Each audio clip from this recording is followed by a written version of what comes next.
Saya Desta Rizky. Dan saya Melati Oper. Kami dari Prodi Sistem Informasi Angkatan 2025, pada kesempatan kali ini kami ingin membedah sudut pandang dari berbagai kalangan, mulai dari PNS, wira swasta maupun mahasiswa mengenai BCI, yaitu Brain Computer Interaction. selamat menyaksikan.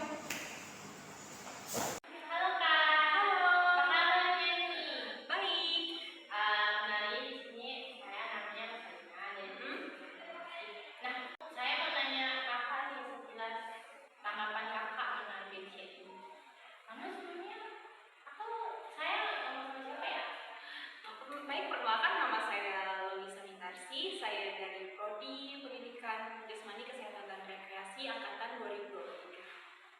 Kakak sebelumnya pernah dengar nggak tentang teknologi BCI? Pernah, sekilas saya pernah dengar ya. Gimana? Iya, karena saya pernah lihat sekilas di web. Bukannya BCI itu teknologi ini ya, yang memungkinkan otak manusia untuk berinteraksi langsung sama komputer gitu ya. Ya, betul. Terus sekilas saya tahu segitu sih. Oh ya, berarti saya bertanya sedikit ya Kak. Oke, BCI itu atau singkatannya biasa disebut dengan Brain Computer Interface. Adalah sistem teknologi yang mendeteksi dan merekam aktivitas listrik atau sinyal dari suara otak kita ke teknologi. Terus itu menerjemahkan yang membuat kita tuh berkomunikasi sama dunia eksternal itu tanpa syarat gitu. Nah, proses kerja sendiri itu kayak sensor Kak, sensor atau explorer, baik yang dipasang ke kulit kepala atau interface ke atau seperti EEG maupun di tangan. Terus ada juga beberapa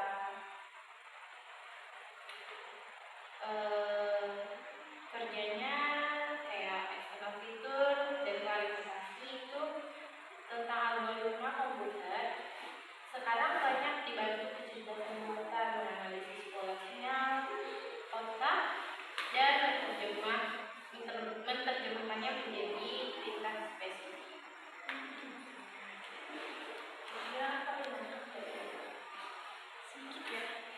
Oke, kalau saya tanya boleh nggak Kak? Boleh banget.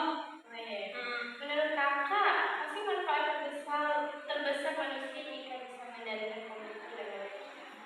Manfaatnya ya, mungkin salah satunya bisa membantu. Contohnya kayak penyandang disabilitas untuk berkomunikasi gitu. Segitu sih. Ini. Terus, Kakak memiliki kekhawatiran nggak jika teknologi ini diterapkan secara luas? Pasti ada kekhawatiran sih ya. Ketakutan terbesarnya tuh itu berasal dari ini masalah privasi dan keamanan dari otak itu sendiri. Karena kan informasi yang berasal dari pikiran seseorang kan sangat bersifat pribadi dan berisiko disalahgunakan nantinya. Terus, jika teknologi ini sudah aman dan legal, apakah Kakak pribadi bersedia menggunakannya? Bersedia sih asalkan teknologi tersebut terbukti aman. Dia harus dulu. Kalau sudah terbukti aman. Siapa atas tanggapannya dari sudut pandang Kakak? Siap, sama-sama. Oke, selamat siang Bang. Ya. Perkenalkan, nama saya Melati Oper. Saya dari Prodi Sistem Informasi Angkatan 2025. Saya dari Universitas Santo Agustinus Hippo. Di sini saya izin minta waktunya sebentar buat wawancara tugas kuliah saya, boleh Bang? Ya, boleh. Nah, jadi kita langsung di pertanyaan aja ya. Nah, apakah sebelumnya Abang pernah mendengar tentang teknologi BCI atau Brain Computer Interaction atau chip otak? Untuk sejauh ini sepertinya saya belum pernah mendengar tentang adanya BCI itu, mungkin kayak gitu. Oke, nah di sini saya menjelaskan sedikit tentang BCI. Jadi BCI ini itu adalah teknologi yang menghubungkan otak manusia langsung ke komputer tanpa alat atau otot atau gerakan tangan. Nah, jadi menurut abang nih, apa manfaat terbesar jika manusia bisa mengendalikan komputer lewat pikiran? Mungkin lebih dipermudah ya karena dia langsung mengikuti dari otak, tidak menggunakan pengaturan dari tangan lagi, mungkin seperti itu kali ya. Ya. Nah, jadi apakah abang memiliki kekhawatiran jika teknologi ini tuh diterapkan secara luas?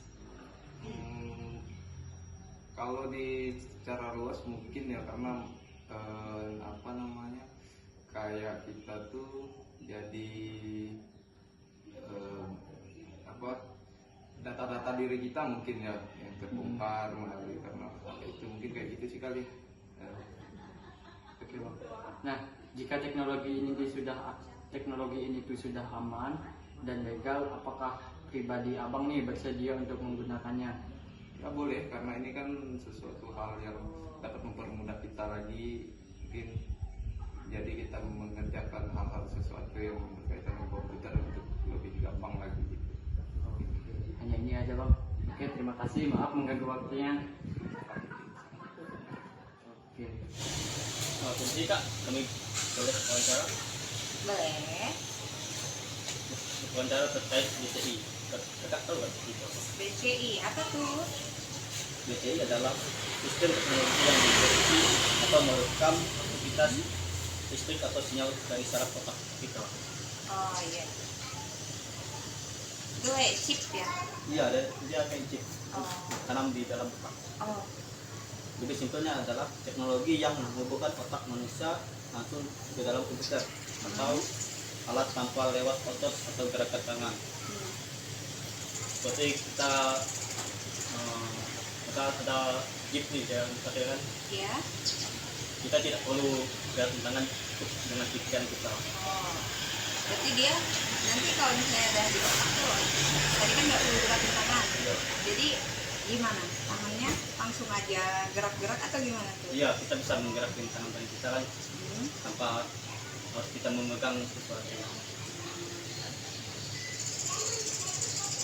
Mungkin pertanyaan bos. Boleh. Untuk pengetahuan kakak, apakah pernah mendengar tentang teknologi BCI? Sebenarnya kalau BCI kan belum pernah dengar dari kalian. Cuman kalau ada istilah lainnya yang tadi kakak sebutin kayak chip, pernah dengar. Biasanya di film-film action tuh biasanya ada chip.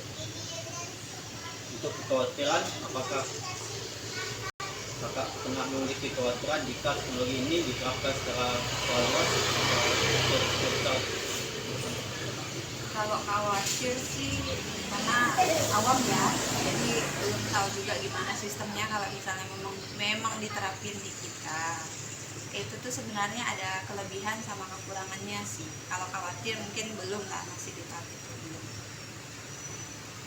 Nah, untuk penerimaannya, jika teknologi ini sudah aman dan legal, apakah kakak pribadi bersedia menggunakannya? Kalau kakak pribadi sih mungkin belum ya, karena nggak tahu nanti fungsinya itu buat apa aja.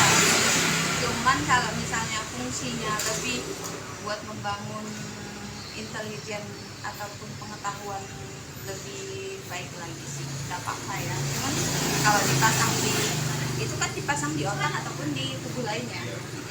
Kalau kakak sih belum ya, belum mau.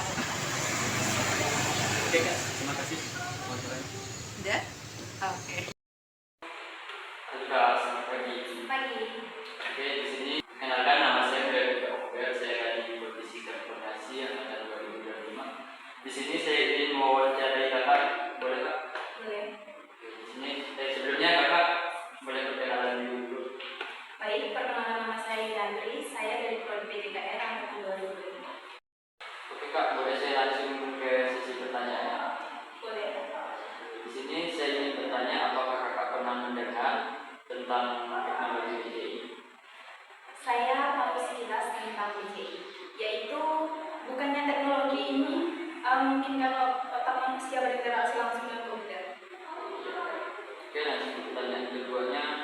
Menurut kakak nih, apa manfaat terbesar jika manusia bisa mengendalikan komputer lewat pikiran?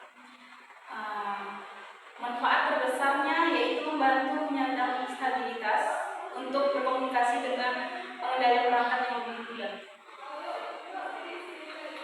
Langsung ke pertanyaan ketiganya, apakah kakak memiliki kekhawatiran jika teknologi itu diterapkan secara luas? Iya, saya memiliki kekhawatiran karena ketakutan terbesar saya adalah suatu privasi, yaitu dengan keamanan data otak, karena informasi yang berasal dari pikiran seseorang pasti sangat bersifat pribadi ya, dan bersifat individu. Jadi itu. Oke, di sini kita langsung ke pertanyaan terakhir kakak. Gimana jika teknologi ini sudah aman dan legal, apakah pribadi kakak bersedia untuk menggunakannya? Ya, saya bersedia menggunakannya asalkan teknologi tersebut telah terbukti aman, ilegal, dan mampu melindungi privasi serta data-data pribadi penggunanya. Oke, terima kasih kak. Ya. Kenalkan, nama saya Milaji Kaukber, saya dari Prodi Sistem Informasi Angkatan 2025. Di sini saya ingin meminta waktunya untuk berwawancara sebentar untuk tugas akhir kami. Boleh. Nah, di sini apakah kakak pernah dengar apa itu BCI? Nah, jadi BCI itu adalah Brain Computer Interaction. Nah, jadi dia ini adalah sistem teknologi yang mendeteksi dan merekam aktivitas listrik atau sinyal saraf dari otak. Kemudian menerjemahkan menjadi perintah digital untuk mengendalikan perangkat eksternal seperti komputer, kursi roda dengan robotik tanpa melalui jalur saraf, tepi dan otot normal manusia. Nah, menurut kakak nih apa manfaat terbesar jika manusia bisa mengendalikan komputer dengan Kalau misalnya dipakai sama orang yang tujuan baik, mungkin itu bagus. Tapi kayaknya kemungkinan kalau dipergunakan sama orang yang salah, mungkin dapat meningkatkan kriminalitas. Menurut saya ya itu. Ya. Nah, jadi langsung ke pertanyaan ketiga. Oke. Apakah kakak memiliki kekhawatiran jika teknologi ini tuh diterapkan secara luas atau dikembangkan? Iya. Karena itu tadi, karena kalau salah penggunaan